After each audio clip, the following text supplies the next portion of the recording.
Look, there's noticeable change in the air that comes actually by lunch today. Raul, I think you'll be happier with the way it feels. Shower's going to arrive tomorrow late day, stay into the night. And then I think for the weekend, Sunday looks more showery than Saturday does. I'm definitely more optimistic on more hours spent dry Saturday than Sunday.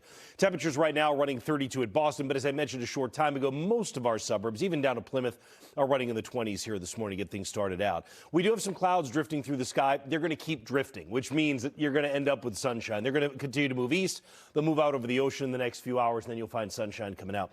There's really nothing that's that organized on the map across the eastern U.S., but what you do start to see is with the development of a storm center, even if it's weak, it's pulling up some warmth through the Central Plains.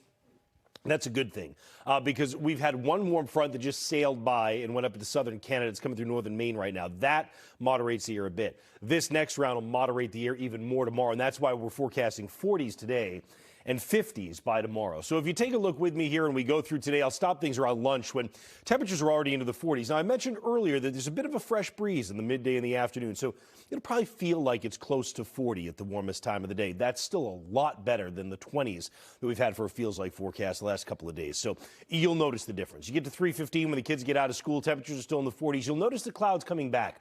So the clouds of this morning early on get out, the sun comes out, and then a veil of wispy clouds comes in after that. And those are going to be with us through dinner time and at least into the part of the night tonight. Although I do think tomorrow, you can see the map here, you do end up starting with sunshine again. Once again, tomorrow the clouds will increase as you go through the day, but this time they bring rain. I think that not at noon time tomorrow. This is the map at noon. You're fine.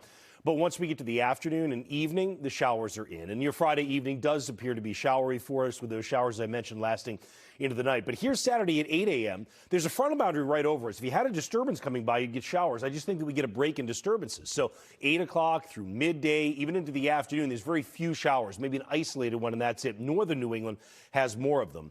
And Northern New England turns more interesting as we head into the second half of the weekend. Sunday should bring more rain showers for us, but notice the blue up in northern Maine. That's snow, and that expands. By Monday, there's snow across a lot of northern New England that comes down. It'll be rain showers, especially in the morning in southern New England. Then it kind of moves along as we get toward midweek. So when you look at the next 6 days of rain, you add up about an inch in the Boston metro. When you look at the next 6 days of snow, you add up about 6 inches or more when you get to snowmobile country. So those of you who love to go to Pittsburgh or Rangeley, you get half a foot anyway. It's on the way, and that's a good start. And then it'll be probably over a foot of snow in some parts of northern Maine if you like making that 6-8 hour drive. Here's a look to the extended forecast. Again, Boston area stays warm enough. It should all be raindrops. That's what you see showing up here as we get to the weekend early next week, and then it cools down again middle of next week, hanging out about 40.